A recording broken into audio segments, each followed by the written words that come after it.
ছিলেন জীবন মদিনায়,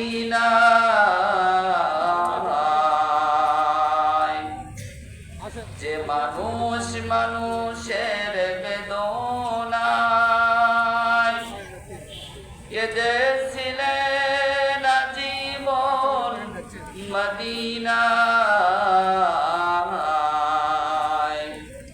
সে মানুষ যদি এত সুন্দর না জানি তাহলে তুমি কত সুন্দর, কত সুন্দর তোমার সৃষ্টি যদি হয় এত সুন্দর না জানি তাহলে তুমি কত সুন্দর, কত সুন্দর।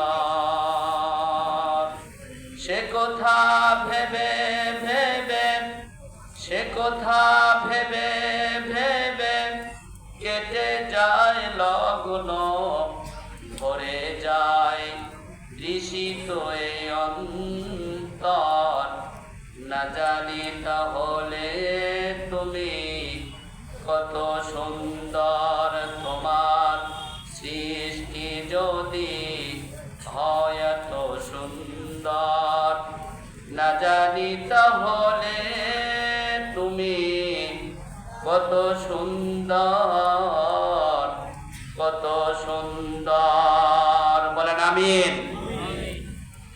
জামিয়া মদিনাতুল উলুম কওমি হাফিজিয়া মাদ্রাসা ও এতিমখানার উদ্যোগে আয়োজিত ২৮তম বার্ষিকী ঐতিহাসিক তাফসীরুল কোরআন মাহফিলের মুআজ্জাজ মুহতারাম সম্মানিত সভাপতি আলহাজ জনাব মোহাম্মদ মোজাম্মেল হক, সাবেক সরকারি কর্মকর্তা ও সভাপতি পত্র মাদ্রাসা কমিটি, আজকের মাহফিলের সম্মানিত প্রধান অতিথি, বিশেষ অতিথিবৃন্দ, বিশেষ মেহমান, আমন্ত্রিত ওলামায়ে কিরাম, সম্মুখপানে বসা বিভিন্ন এলাকা থেকে আগত যুবক ভাইয়েরা, মুরব্বী বাবাজিরা, স্নেহের কচিকাচা, পর্দানিশীন পরম শ্রদ্ধেয় মা ও বোনেরা, সকলের প্রতি সালাম। আসসালামু আলাইকুম ওয়া রাহমাতুল্লাহি তাআলা ওয়া বারাকাতুহু। মহান ইজ্জত আল জালালের দরবারে লাখ কোটি শুকর গুজারি হচ্ছি, যিনি আমাদেরকে তার কুদরতি হাতের পরশে রহমতের চাদর দ্বারা আবৃত করে হাজারো ব্যস্ততা উপেক্ষা করে আজকের এই কোরআনের মাহফিলে আসার সুযোগ যিনি করে দিয়েছেন, সেই মহান রবের প্রতি তার দেওয়া জবান থেকে মন উজাড় করে বলছি আলহামদুলিল্লাহ। আরো জোরে বলছি আলহামদুলিল্লাহ। সকলেই পড়ুন আল্লাহু আকবার কাবীরা, আলহামদুলিল্লাহি কাসীরা, সুবহানাল্লাহি বুকরাতান ওয়া আসীলা, সুবহানাল্লাহি ওয়া বিহামদিহি আদাদা খালকিহি ওয়া রিদা নাফসিহি ওয়া যিনাতা আরশিহি ও বিদাতা কালিমাতি। জোরে বলেন, প্রশংসা করলাম কার? আরো জোরে বলতে হবে কার? এখানে আসার সুযোগ করে দিয়েছেন কে? আমারে ভালো রেখেছেন কে? এখান থেকে আবার বাড়িতে নিয়ে যাওয়ার সুযোগ যদি থাকে, সুযোগ করে দিবেন কে? সেই মনিবের দরবার আবারও বলছি আলহামদুলিল্লাহ। দরুদ ও সালাম বর্ষিত হোক বিশ্ব নবী, প্রিয় নবী, নির্যাতিত নিপীড়িত মানুষের বন্ধু, সর্বকালের সর্বযুগের সর্বশ্রেষ্ঠ আদর্শ, বিশ্ব মানবতার হেদায়েতের কান্ডারি, মুক্তির দিশারি, নির্যাতিত নিপীড়িত মানুষের বন্ধু জনাবে মুহাম্মদুর রাসূলুল্লাহ সাল্লাল্লাহু আলাইহি ওয়াসাল্লাম। আল্লাহর দ্বীনের জন্য, কোরআনের জন্য, আল্লাহর জমিনে আল্লাহর দ্বীন কায়েমের অপরাধে যারা এই জাতিকে, আগামী দিনকে, কোরআনের সমাজ কায়েমের পথকে এগিয়ে দেওয়ার জন্য নির্ভীক সৈনিকের ভূমিকা পালন করে মর্দে মুজাহিদদের মতো বাতিলের ফাঁসির রশিকে যারা চুম্বন দিয়ে গোটা পৃথিবীকে কাঁদিয়ে যারা বিদায়ী হয়ে চলে গেছেন, আল্লাহ তাআলা তাদের সকলকে শাহাদাতের সর্বোচ্চ মর্যাদা দান করবেন, আমিন। আরো যারা বলেন আমিন। 5 আগস্ট এই জাতির সবচাইতে গৌরব উজ্জ্বলের দিন। এই জাতিকে যারা একটি ফ্যাসিস্ট, দুর্নীতিবাজ, সন্ত্রাস, একটি জগাত্তর পাথরকে বুকের উপর থেকে নামিয়ে দেওয়ার জন্য যে সমস্ত ভাই এবং বোনেরা নির্ভীক সৈনিক হিসাবে জালিমের গুলির সামনে দাঁড়িয়ে যে বীর সাহসিকতার হিম্মতের পরিচয় দিয়ে গোটা জাতির সামনে স্বর্ণাক্ষরে নাম লিখিয়েছেন, আল্লাহ তাআলা সেই সমস্ত ভাই এবং বোনদেরকে শাহাদাতের সর্বোচ্চ মর্যাদা দান করবেন, আমিন। যারা হাত পা হারিয়ে বিভিন্ন অঙ্গহানি হয়ে এখনো পর্যন্ত চিকিৎসা অবস্থায় আছেন, আল্লাহ রাব্বুল আলামিন তাদেরকেও সুস্থতা দান করবেন, আমিন। প্রিয় ভাইরা, আমি আপনাদের সামনে ছোট্ট একটা টপিক নিয়ে ছোট্ট একটি আলোচনার শিরোনাম দিয়ে আমি আপনাদের কাছ থেকে বিদায় নেব। আমার আরেকটা মাহফিল আছে, ওখানে 10টায় পৌঁছার কথা আছে, প্রধান আলোচক হিসেবে আছি। তো এখানে এই জন্য সময়টা একটু, আমি আগেই বলছি যে আমাকে একটু কম সময় দেবেন আজকে। এবার একটু কম সময়ে একটু বেশি কথা বলে যাবো ইনশাল্লাহ, আল্লাহ তাআলা যদি তৌফিক দান করেন। প্রিয় ভাইরা, এই গোটা দুনিয়ার যত মাখলুকাত আছে, যত সৃষ্টি আছে, সমস্ত সৃষ্টির মধ্য থেকে মর্যাদা কার বেশি? কথা বলবেন, কার বেশি? মানুষের বেশি। এই জন্য কোরআনুল কারীমের আলোচ্য বিষয় হলো মানুষ। মানুষকে কেন্দ্র করে গোটা পৃথিবীর কুল কায়নাতের যা কিছু আছে সব কিছু মানুষকে কেন্দ্র করেই। আল্লাহ রাব্বুল আলামিন গোটা দুনিয়ার সব কিছুই মানুষের জন্যই সৃষ্টি করেছেন, মানুষের জন্যই তৈরি করেছেন। আল্লাহ তাআলা বলছেন, হুয়াল্লাযী খালাকা লাকুম মা ফিল আরদি জামিআ, আসমান জমিনের সব কিছু সৃষ্টি একমাত্র মানুষের কল্যাণের জন্য। এরপর আল্লাহ রাব্বুল আলামিন বলেন, সাখখারা লাকুম মা ফিস সামাওয়াতি ওয়া মা ফিল আরদ, আসমান জমিনের যা কিছু সৃষ্টি করা হয়েছে শুধুমাত্র কেবলমাত্র মানুষের জন্যই। দুনিয়ার সব কিছু মানুষের জন্য। যদি দুনিয়ার সব কিছু মানুষের জন্য হয়, তাহলে আমাদেরকে আসলে কার জন্য হওয়া লাগবে? আল্লাহর জন্য। বলেন কার জন্য? এই জন্য আমরা মানুষ ইন্তেকাল করলে একটা দোয়া পড়ি, আমরা দোয়াটা পড়েন তো দেখি, মুখস্থ থাকলে পড়েন, ইন্না লিল্লাহি ওয়া ইন্না ইলাইহি রাজিউন। নিশ্চয় আমরা আল্লাহর জন্য এবং আমাদেরকে তার কাছেই ফিরে যেতে হবে। আমাদেরকে কার কাছে ফিরে যেতে হবে? আল্লাহর কাছে ফিরে যেতে হবে।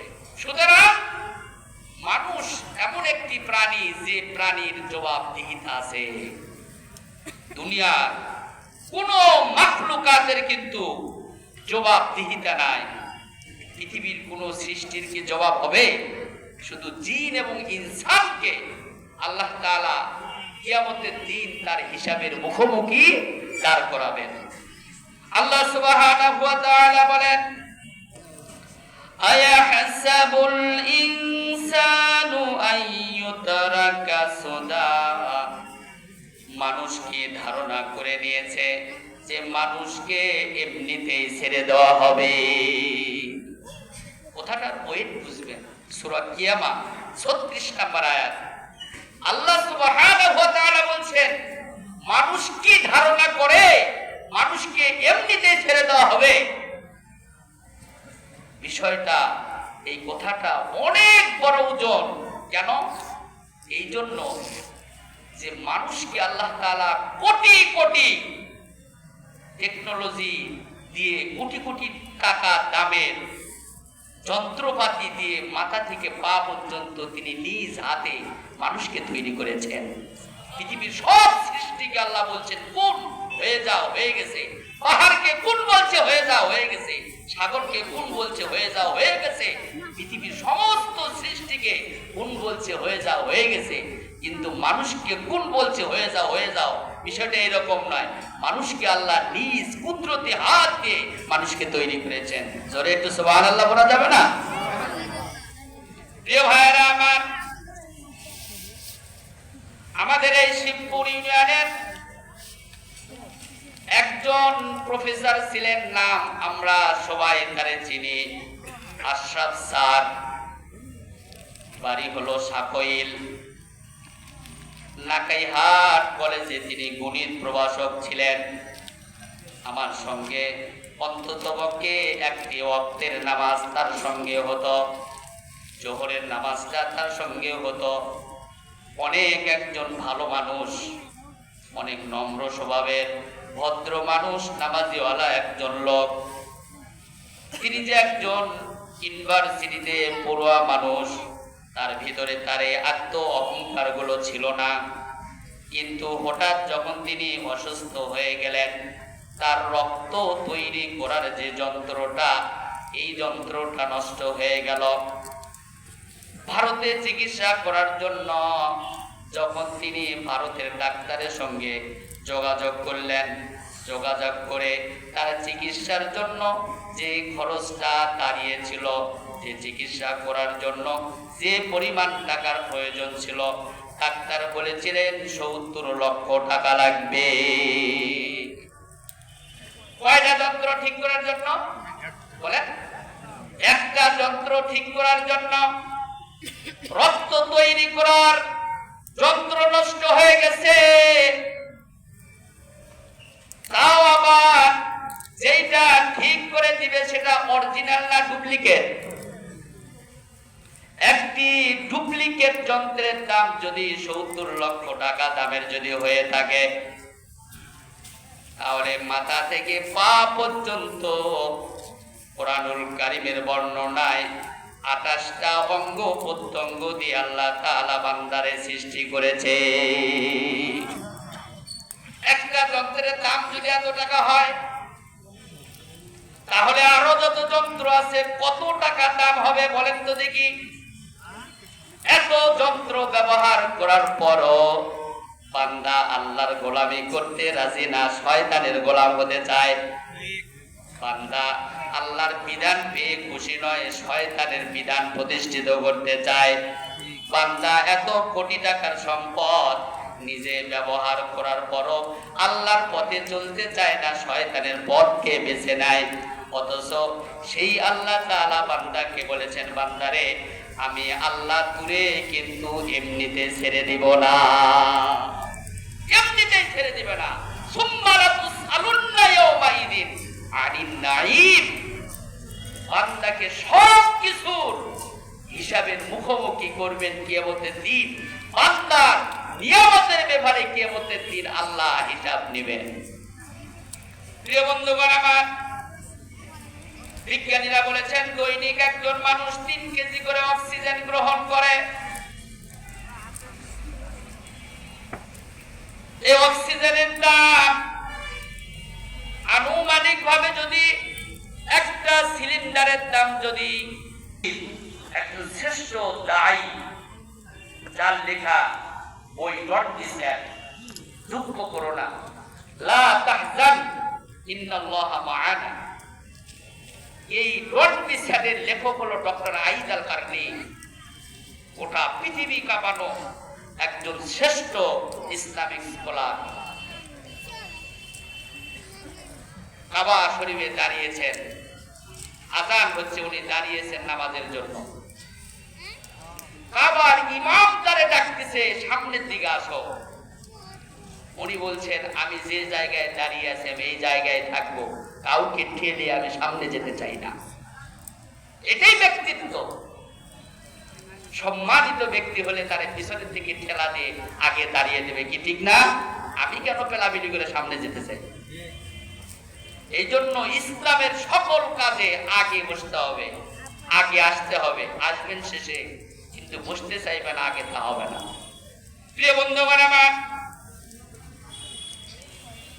বিজ্ঞানীরা বলছেন একজন ব্যক্তি দৈনিক 3 কেজি করে অক্সিজেন গ্রহণ করে। 1 কেজি অক্সিজেনের দাম যদি 2400 টাকা হয়, তাহলে দৈনিক একজন মানুষ 7200 টাকা তার শুধু অক্সিজেনের দাম।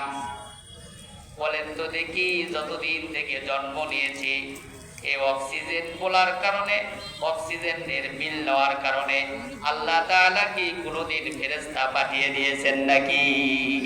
তাই নাই। কিন্তু অক্সিজেন কি বন্ধ হয়েছে? কেন হয় নাই? দুনিয়ার যদি কোনো ব্যক্তি বিদ্যুৎ ব্যবহার করে বিদ্যুতের বিল পরিশোধ না করলে বিদ্যুতের লাইন কেটে দেয়, শহরে পানির বিল পরিশোধ না করলে পানির লাইন কেটে দেয়, আপনি শহরে গ্যাসের বিল না দিলে গ্যাসের বিলের লাইন কেটে দেয়। কিন্তু আল্লাহর নিয়ামতের লাইন আল্লাহ কখনো কাটেনি। বান্দা নিয়ামত খাওয়ার পরে যদি বলে আলহামদুলিল্লাহ, তাহলে বান্দার আল্লাহর নিয়ামতের সব বিল পরিশোধ হয়ে গেল। কিন্তু খাইতেও বিসমিল্লাহ নাই, শেষেও আলহামদুলিল্লাহ নাই। শুরু করলো কি দিয়া আর শেষ করলো কি দিয়া আল্লাহ তো জানেনি, কিন্তু শয়তান ভালো জানে। প্রিয় বন্ধুগণ আমার, এইবার আসেন আল্লাহ তাআলা বান্দাকে যে যে প্রশ্নের মুখোমুখি করবে, সেই প্রশ্নটা চোখ বন্ধ করলেই কবর থেকে শুরু হবে। কোথায় থেকে শুরু হবে? কবর থেকে শুরু হবে। দুনিয়াটা আমল করার জায়গা, হিসাব দেওয়ার জায়গা না। আর পরকালটা শুধু হিসাব হবে, তারা আমল নেওয়ার সুযোগ নাই। বান্দা আর একবার সুবহানাল্লাহ বললে তার আসমান জমিন পরিপূর্ণ হবে না। আলহামদুলিল্লাহ বললেও কোনো লাভ নাই, লা ইলাহা ইল্লাল্লাহ বললেও কোনো দাম নাই। পরকালে গিয়া বান্দা যতই বলুক সবগুলো বাদ। কিয়ামতের দিন হবে ফায়সালার দিন, ইয়াউমাত তাগাবুন। আল্লাহ তাআলা বান্দার সব দেনা পাওনাগুলো পরিশোধ করে দিবেন কিয়ামতের দিন। এই জন্য বান্দাকে পরকালের যাত্রা প্রথম শুরু হয়েছে কবর দিয়া। এই কবর থেকেই বান্দার হিসাবের মুখোমুখি হবে। এই হিসাবের মুখোমুখি কে হবে? শুধু মাওলানা সাহেবরা? কি বলেন, ঠিক না? শুধু হাজী সাহেবরা? কি ঠিক কিনা? সবাই? প্রিয় বন্ধুগণ আমার, একটা হাদিস শুনেন। হাদিসটা হলো তিরমিজি শরীফের হাদিস। আনা বাইতুল গুরবা ওয়া আনা বাইতুল ওয়াহদা ওয়া আনা বাইতুত তুরাব ওয়া আনা বাইতুদ দুদ। কবরকে বলা হয়েছে আনা বাইতুল গুরবা, আমি একটি অপরিচিত ঘর। বলেন তো দেখি, কবরের মধ্যে কোন মানুষ কি হাউস করে কোনোদিন এক রাত কাটিয়েছে নাকি? কবর একটা অপরিচিত ঘর। কোন মানুষ ঢুকলে জীবনে একটা বাড়ি ঢুকবে, 2 বার ঢুকবে না। 2 নাম্বার হলো ও আনা বাইতুল ওয়াহদা, কবর হলো একটা নিঃসঙ্গ একাকী ঘর। বলেন তো দেখি, কবরের মধ্যে আমার সঙ্গে কেউ যাবে নাকি? কেউ তো আমার সঙ্গে যাবে না। আমি একা, আমাকে একা একাই থাকা লাগবে। একটা অপরিচিত ঘরের মধ্যে আমাকে একা একাই অবস্থান করা লাগবে। ওই অপরিচিত ঘরের মধ্যে ও আনা বাইতুত তুরাব, কবর হলো একটা মাটির ঘর। নিচে মাটি, উপরে মাটি, ডানে মাটি, বামে মাটি, চতুর্দিকে শুধু মাটি আর মাটি। দুনিয়ার সুখ শান্তির জন্য কত ভিআইপি বাড়ি ঘর ব্যবহার করলাম, গরম থেকে বাঁচার জন্য এসি ব্যবহার করলাম, একটার জায়গায় 2টা ফ্যান ব্যবহার করলাম। দুনিয়ার জিন্দেগিতে শীতের জন্য কত দামি দামি কম্বল ব্যবহার করলাম। কিন্তু কবর এমন একটা জায়গা যে জায়গায় শুধু মাটি থাকবে, কোনো কম্বল থাকবে না, এসি থাকবে না, কোনো কিছুই থাকবে না, তার নাম কবর। প্রিয় বন্ধুগণ আমার, এরপরে বলা হয়েছে ওয়ানা বাইতুদ দুদ, কবর হলো পোকামাকড়ের ঘর। কবরে রাখলে 7 দিনের মধ্যে হাতের নখগুলো খুলে যাবে। কবরের মধ্যে রাখলে যত দামি মানুষ হোক না কেন দুনিয়ার জিন্দেগিতে, মানুষ আমারে যতই মর্যাদা দিক না কেন, যদি আমলটা না থাকে, কবরের মধ্যে 7 দিনের মধ্যে আমার চোখে পোকা ধরে যাবে। কবরের মধ্যে গিয়া আমার নাক মুখ দিয়ে পোকাগুলো ঢুকে গিয়ে আমার কবরে আমার মাথার মগজগুলো খেয়ে ফেলে দেবে। 7 দিনের 15 দিনের মধ্যে আমার পেটগুলো ফেটে যাবে। 1 মাস পর কবরে বের করলে গায়ে কোনো গুস্ত থাকবে না, কিছুই থাকবে না, দেখা যাবে যে শুধু হাড্ডি আর হাড্ডি। নবীজি সাল্লাল্লাহু আলাইহি সাল্লাম বলেন, ইন্নামাল কবরু রাউদাতুম মিন রিয়াদিল জান্নাহ আও হুফরাতুম মিন হুফারিন নার আও কামা ক্বালা আলাইহিস সালাতু ওয়াস সালাম। নবীজি বলেছেন, কবর কারোর জন্য জান্নাতের বাগান হবে, আবার কারোর জন্য জাহান্নামের গর্ত হবে। একটু দিলের কান দিয়া একটু চোখটা বন্ধ করে একটু হিসাব পাতি করে দেখি তো, আমার চোখটা বন্ধ করলে আমি যদি এখনই মারা যাই, কবরটা কি আমার জন্য জান্নাতের ঘর, আমার জন্য জান্নাতের বাগান হওয়ার মতো নেক আমল আমার কাছে আছে কিনা? আমার জন্য কি কবর কি জান্নাত হবে না জাহান্নাম হবে? নিজেরা একটু আত্ম সমালোচনা করার দেখার প্রয়োজন আছে কিনা? প্রিয় বন্ধুগণ আমার, বিশ্বনবী সাল্লাল্লাহু আলাইহি সাল্লাম আরো বলেন, ওয়াউদ্দা নাফসাকা মিন আহলিল কবর, তুমি নিজেকে কবরের বাসিন্দা মনে করো। প্রিয় বন্ধুগণ আমার, আমরা এখানে যারা আছি সবাই আমরা কিসের বাসিন্দা? জোরে বলেন, কিসের বাসিন্দা? সবাই কবরের বাসিন্দা। আমাদের সকলের কিন্তু পাসপোর্ট করা আছে, যে কোনো মুহূর্তে ভিসা লেগে যেতে পারে। পাসপোর্ট কিন্তু করাই আছে, চলে যাওয়ার ভিসা। দুনিয়ায় বান্দার জন্মগ্রহণের সাথে সাথে রিটার্ন টিকিট দিয়েই কিন্তু বান্দার জন্ম হয়েছে, বান্দার ফিরে যাওয়ার টিকিট দিয়েই কিন্তু জন্ম হয়েছে। ফিরে যাওয়ার টিকিটের নাম হলো মৃত্যু। মৃত্যু এই টিকিটটা দিয়েই বান্দার জন্ম। বান্দা জন্মগ্রহণ করেছে মানে ওর জন্য মৃত্যু নির্ধারিত হবে, তো হবেই। এখান থেকে পালিয়ে বেরানোর কোনো সুযোগ নাই। কি বলেন, জোরে বলেন, কথা ঠিক কিনা? প্রিয় বন্ধুগণ আমার, কবর সম্পর্কে নবীজি সাল্লাল্লাহু আলাইহি সাল্লাম বলেন, মা রাআইতু মানজারান ইল্লা ওয়াল কবরু আফদাউ মিনহু আও কামা ক্বালা আলাইহিস সালাতু ওয়াস সালাম। নবীজি বলেন, আমি কবরের তুলনায় আর কোনো ভয়াবহ পরিস্থিতি দেখিনি। কবরের শাস্তি যদি দেখানো যেত, কবরের শাস্তি দেখালে বান্দা আর ওই বান্দাকে কবরস্থ করবে না বলেই কবরের শাস্তি দেখানো হয় নাই। এই কবরের মধ্যে আল্লাহ রাব্বুল আলামিন কত বড় রহমান, কত বড় দয়াবান। বান্দাকে আল্লাহ বাঁচাতে চায়, বান্দাকে আল্লাহ কি করতে চায়? বাঁচাতে চায়। বাঁচাতে চায় বলেই আল্লাহ সুবহানাহু ওয়া তাআলা বান্দা একেবারে দুনিয়া এবং আখিরাতের সকল প্রশ্নপত্র আগেই ফাঁস করে দিয়েছে। সুবহানাল্লাহ বলেন, সব প্রশ্নপত্র ফাঁস। প্রশ্ন ফাঁসের পর যদি ছাত্র ভালো রেজাল্ট না করে, তাহলে ওই ছাত্রকে দিয়ে তার বাবার কি হবে, সমাজের কি হবে, আর জাতির কি হবে? কি বলেন? আর প্রশ্ন ফাঁসের একটা মৌসুম চলে গেল বিগত দিন জালিম সরকারের সময়, ঠিক কিনা বলেন? খালি প্রশ্ন ফাঁস, খালি প্রশ্ন ফাঁস।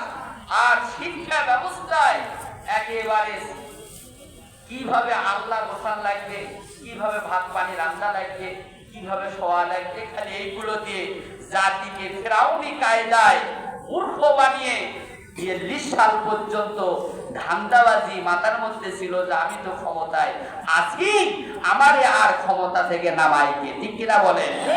আল্লাহ যদি কাউকে ক্ষমতা থেকে নামাতে চায় তাহলে ফেরাউনের মতো, নমরুদের মতো জুতোর বাড়ি দিয়ে নামায়। এমনি কেউ নামতে না চাইলে জুতোর বাড়ি খেতে নামে। জোরে বলতে হবে, ঠিক কিনা?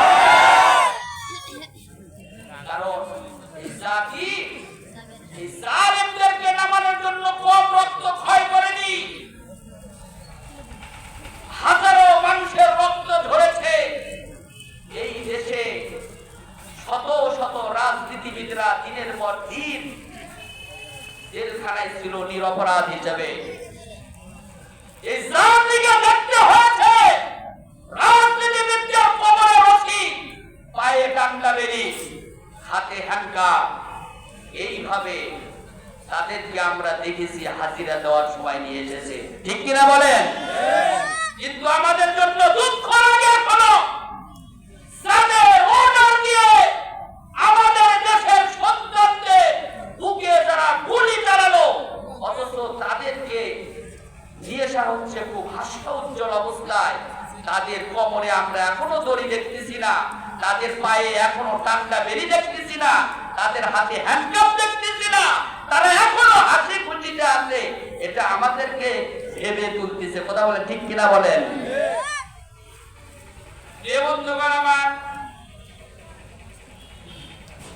আল্লাহ রাব্বুল আলামিন বান্দাকে বাঁচাতে চায়, বাঁচাতে চায় বলেই প্রশ্ন আগেই ফাঁস করে দিয়েছেন।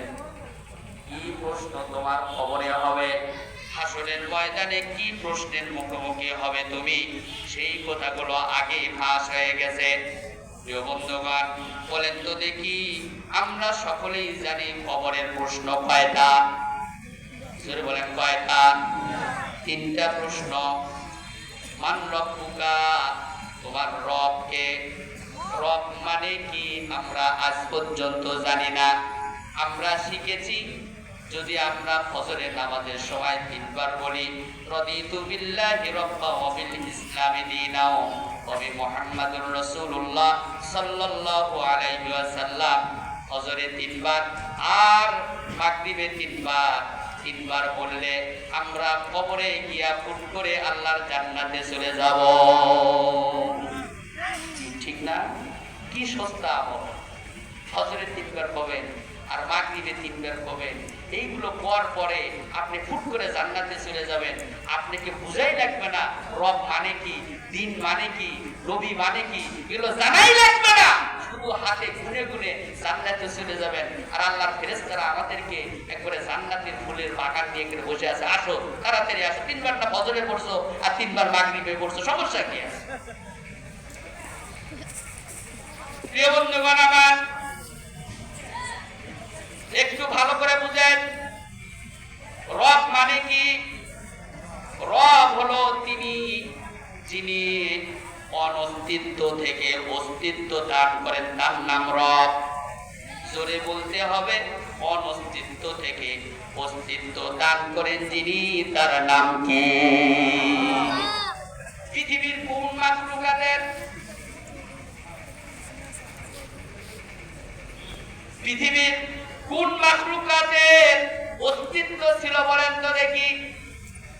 আমরা যখন একটা লাউ গাছের পিসি মাটির মধ্যে কেড়ে রেখে আসি, বলেন তো দেখি লাউ কেড়ে আসি না পিসি কেড়ে আসি?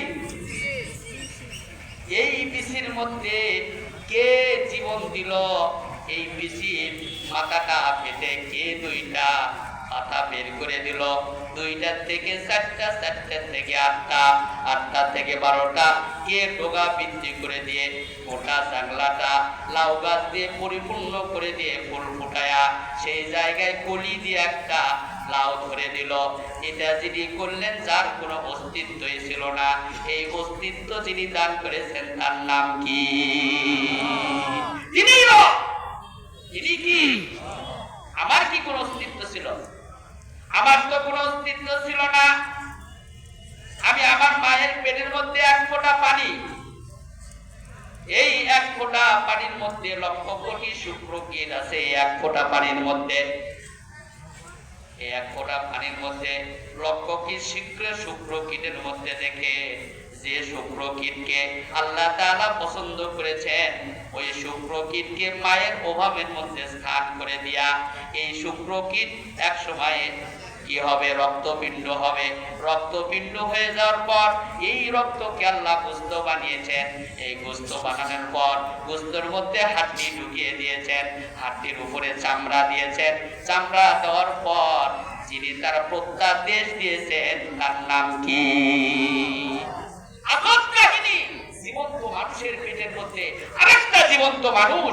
দুনিয়ার কোনো আবহাওয়া নাই, খাদ্য নাই, খাবার নাই, মা খায় আর মায়ের নাভির সঙ্গে সন্তানের নাভি অ্যাডজাস্ট করে দিয়ে 10টি মাস যিনি যার টেকনোলজিতে নিজের তত্ত্বাবধানে তার পেটের মধ্যে তৈরি করেছেন, তার নাম কি? জোরে বলতে হবে।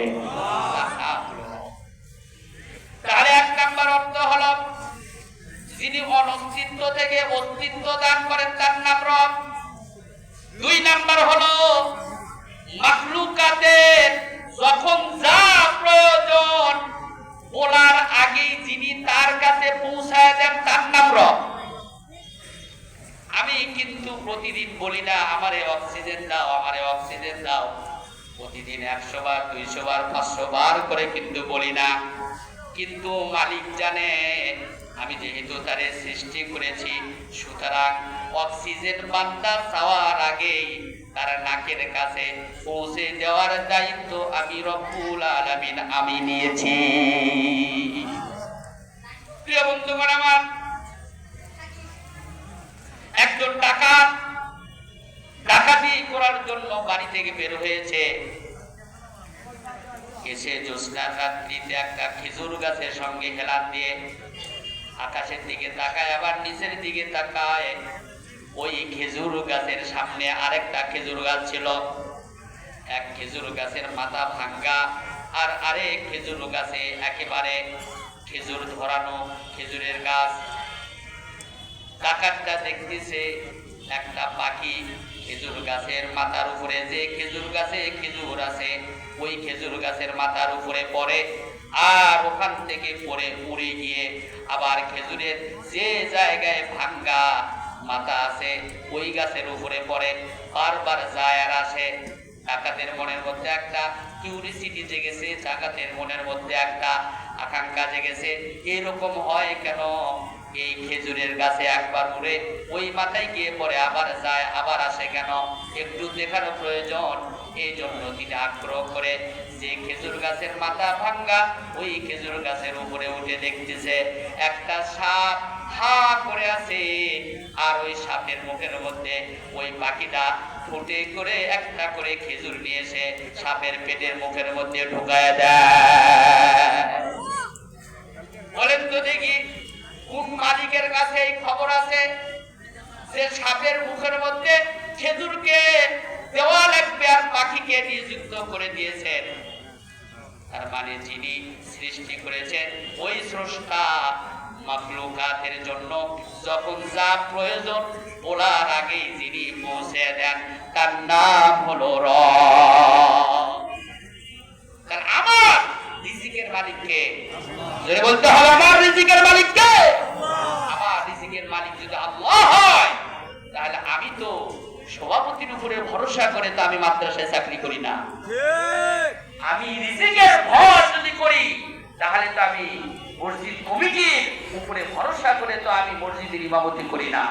কারণ আমার রিজিকের মালিক আমার মসজিদের কমিটির লোক না, আমার রিজিকের মালিক আমার মাদ্রাসার কমিটির লোক না, আমার রিজিকের মালিক আমার রাষ্ট্র নয়, আমার রিজিকের মালিক হলেন তিনি যার নাম হলো রব। ঠিক বলেন কেন? সুতরাং বান্দার মনের মধ্যে এই টেন্ডেন্সি রাখা রাখবে, যিনি আমারে সৃষ্টি করেছেন তিনি আমারে রিজিক দিবেন। সুতরাং আমার রিজিক ঠিক রাখার জন্য কারো পা চাটা গোলাম হওয়ার সুযোগ নাই। কথা কি বুঝেন? যারা বলেন কথা কি বুঝেন? প্রিয় বন্ধুগণ আমার, 3 নাম্বার হলো রব হলো তিনি যিনি সর্বময় ক্ষমতার মালিক। জোরে বলতে হবে সকল ক্ষমতার মালিককে। আরো জোরে বলতে হবে সকল ক্ষমতার মালিককে। ভুলবেন, সকল ক্ষমতার মালিক তো আল্লাহ না। রাষ্ট্রবিজ্ঞানীরা অত্যন্ত সুকৌশলে মুসলমানদেরকে মুশরিক বানানোর জন্য, কাফের বানানোর জন্য, স্লো পয়জনে মুসলমানদেরকে জাহান্নামে নিয়ে যাওয়ার জন্য ডেমোক্রেসির নামে গোটা পৃথিবীর মুসলমানদেরকে বলতেছে, ও মুসলমানেরা তোমরা বলো সর্বময় ক্ষমতার মালিক জনগণ। বলে সুবহানাল্লাহ। নাউজুবিল্লাহ। তাহলে সর্বময় ক্ষমতার মালিক কে হবে? আল্লাহ। যদি কোনো ব্যক্তি সর্বময় ক্ষমতার মালিক যদি জনগণকে মানে একেবারে তার টাটকা ঈমান চলে গেছে, চলে যাবে না, মাহফিল থেকে বের হলে যাবে না, এখনই যাবে। যদি কোনো ব্যক্তি তার ঈমানকে চেঞ্জ না করে, সর্বময় ক্ষমতার মালিক জনগণ নয়, সর্বময় ক্ষমতার মালিক আল্লাহ। সর্বময় ক্ষমতার মালিক কে হবে? জোরে বলতে হবে আল্লাহ। রাজি আছেন? সর্বময় ক্ষমতার মালিক আল্লাহকে মানতে রাজি আছেন? কারা কারা রাজি নাই একটু হাত তুলে দেখা।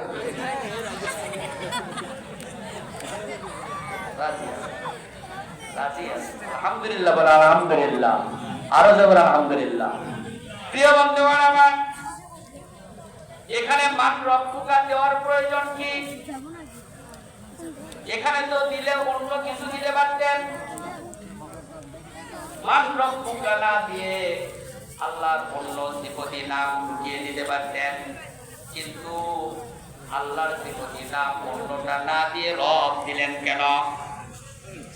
রব দিয়েছেন এই জন্য, গোটা পৃথিবীর যত রূহ আল্লাহ সৃষ্টি করেছেন, সমস্ত রূহকে আল্লাহ তাআলা রূহের জগতে প্রশ্ন করেছিলেন, বলো আলাস্তু বিরাব্বিকুম, আমি কি তোমাদের প্রভু নই? বলেন তো দেখি, রূহের জগতে যখন আমার কাছে এসেছিল আমি তখন বলেছিলাম বলু বালা শাহিদেনা, আপনি আমাদের রব, আমরা সাক্ষ্য দিলাম আমাদের রব আল্লাহ। আমরা কোথায় সাক্ষ্য দিয়ে এসেছি? বলেন কোথায়? রূহের জগতে আমরা সাক্ষ্য দিয়ে এসেছি। 2 নাম্বার হলো রবের গুরুত্ব কেন এত বেশি? কুরআনুল কারীমের 6666টা আয়াত অথবা মতভেদে আরো যা আছে, এই আয়াতগুলোর মধ্যে থেকে প্রিয় বন্ধুগণ আমার, এই আয়াতগুলোর মধ্যে থেকে আমরা সর্বপ্রথম যে আয়াতটা নাজিল করা হয়েছে, সর্বপ্রথম আয়াত নাজিল করা হয়েছে ইকরা বিসমি রাব্বিকাল্লাযী খালাক, পড়ো তোমার প্রভুর নামে যিনি তোমারে সৃষ্টি করেছেন। জোরে একটু তাকবীর দাও। নারায়ে তাকবীর, নারায়ে তাকবীর, আল্লাহু আকবার। দ্বিতীয় বক্তার আগমন মাহফিলের পক্ষ থেকে নারায়ে তাকবীর, আল্লাহু আকবার, নারায়ে তাকবীর। আমি বলছিলাম আমাকে একটু 9টার মধ্যে ছেড়ে দিবেন, যেহেতু সময় 9টা কোন পাকে বেজে গেল টেরি পেলাম।